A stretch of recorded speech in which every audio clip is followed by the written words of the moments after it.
사랑의 샘 평화의 소리 KCR 뉴질랜드 뉴스입니다. 이달 말 중국 공식 순방을 앞둔 크리스 힙킨스 총리가 조 바이든 미국 대통령이 시진핑 중국 국가주석을 독재자라고 한 발언에 동의하지 않는다고 밝혔습니다. 힙킨스는 기자들에게 중국 정부의 형태는 중국 국민의 문제라고 말했습니다. 중국인들이 정부 형태의 발언권이 있느냐는 기자의 질문에 힙킨스는 만약 그들이 정부 체제를 바꾸고 싶다면 그것은 그들의 문제라고 언급했습니다. 힙킨스 총리는 뉴질랜드 최대 기업 중 일부를 포함하는 무역 대표단을 이끌고 6월 25일부터 30일까지 중국을 방문할 예정이며 시진핑과 리창 총리 등을 만날 예정입니다. 중국은 바이든이 시진핑 국가주석을 독재자로 지칭한 데 대해 터무니없고 도발적인 발언이라고 반발했으며 이는 양측의 마찰을 줄이려는 시도에 따른 뜻밖의 돌발 사건이었습니다. 뉴질랜드가 공정소득과 식품에 대한 권리 등 생활 인권이 전반적으로 선진국 기준에 못 미치는 것으로 나타났습니다. 웰링턴 소재 비영리 기구인 인권 측량 계획 HRMI는 어제 내놓은 연례 보고서에서 세계 주요 국가들의 생활 인권 상황을 비교하면서 뉴질랜드가 식품, 일, 교육, 건강에 대한 권리 등 생활 인권 지수가 기준에 못 미치고 있다고 지적했습니다. 지난 2020년을 기준으로 한 HRMI의 인권 보고서는 특히 장애인과 마오리, 무주택자들의 인권 침해 위험이 높다고 밝혔습니다. 보고서에 따르면 뉴질랜드의 일에 대한 권리 역시 지난 2019년보다 4.8점이 더 좋아졌는데도 73.4점으로 매우 나쁜 것으로 나타났습니다. 또한 공정소득에 대한 권리는 경제협력개발기구 OECD 국가들 가운데 최하위로 59.4점을 기록했습니다. 식품에 대한 권리는 OECD 국가들 중 멕시코 다음으로 나빠 82.1점을 기록했습니다. 교육에 대한 권리도 86.1점으로 OECD 국가들 가운데 3위를 차지했으나 교육의 질에 대한 권리는 84.2점으로 좋지 못한 것으로 조사됐습니다. 건강에 대한 권리는 93.6점을 받아 OECD 국가들 가운데 5위를 차지했습니다.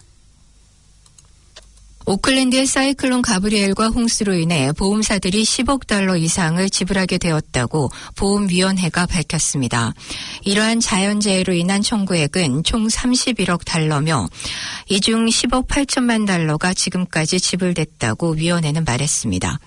이는 작년 내내 제기된 일반 보험 청구 금액 30억 8천만 달러와 비교됩니다. 보험위원회의 팀 그래프턴 최고 경영자는 클레임의 35%가 이미 완전히 해결돼 좋은 진전이 이루어지고 있는 것을 기쁘게 생각하지만 2월에 더 복잡한 많은 클레임들은 몇 달이 걸리고 일부는 1년이 넘게 걸릴 것이라고 언급했습니다. 2016년 카이코우라 지진에 대한 보험 청구액은 총 22억 7천만 달러였습니다. 과학자들은 기상현상이 기후변화로 인해 악화되고 있으며 앞으로 몇 년 동안 더 많은 자연재해가 예상된다고 말했습니다. 무료 영어 코스가 있습니다. 바로 다이나스픽입니다. 한국어 문의는 027-514-6408로 하시면 됩니다. 감사합니다. 중앙은행이 발표한 새로운 수치에 따르면 뉴질랜드에서 발급된 신용카드에 대한 해외 지출이 지난달 5월 사상 최고치를 기록했습니다. 지난달 해외에서 키위들의 카드로 청구된 6억 500만 달러는 2019년 8월 이후 해외에서 뉴질랜드에서 발급한 카드 중 가장 높은 금액이며 키위들이 팬데믹으로 인해 몇 년 동안 집에서 꼼짝도 못한 후에 나온 수치입니다.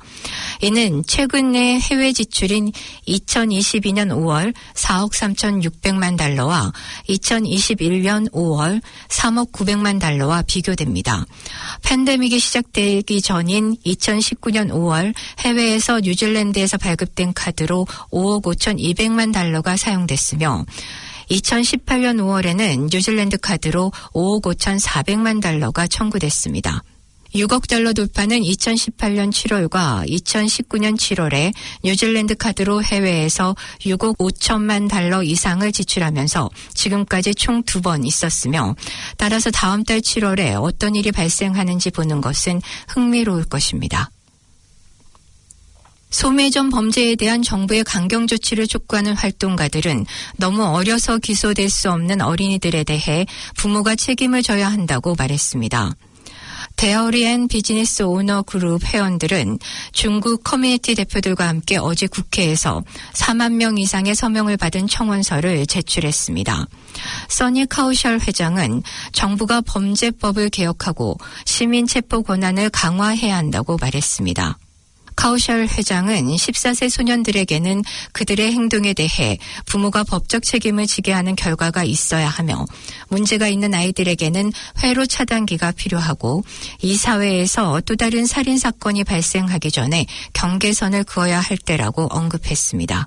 그는 지난해 소매점 점원 자넥 파텔의 죽음을 언급하면서 유사한 비극을 방지하기 위해 정부가 더 강력한 조치를 취할 필요가 있다고 밝혔습니다.